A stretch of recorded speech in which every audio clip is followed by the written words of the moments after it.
si Boss Manager Driver Remal Solamelo. Siya ngayon ang tagakit ng MTT. Boss Manager Driver Remal. Si Boss Manager Driver Remal Solamelo. Solamilyo. Si Romilio pala. Ayan. Solamilyo. Solamilyo.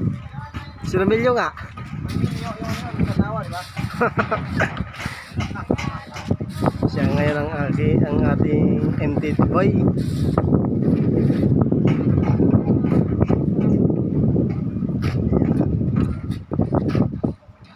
Ay, sipag-sipag. Nasa Bulacan yung pinakauna natin. Ang aking ay Boss. Nasa Bulacan, kasama yung kanyang bahay. Kasama yung kanyang may bahay.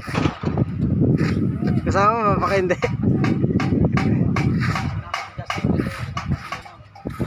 Kasama si may bahay. Sige, sinama tayo, no? Ha? Sige, sinama. Hindi, wala man kasing gagawin doon. Dito meron eh. Ayan. Solamilyo. Okay, dyan mga MTT. Malapit tayo sa Bulacan, okay? Sipag-sipag lang. Saan tayo sa Beach 5? Kanta ka muna, sipag-sipag lang. Kanta mo na dyan, ano? Okay, thank you. Pasupport na lang sa aming Reels sa MTT. Jimar, kumakanta na rin Jimar, yung sipag lang at chill lang. Kaso bakit nasa bahay na si Jimar ngayon? Okay. May uli. May uli.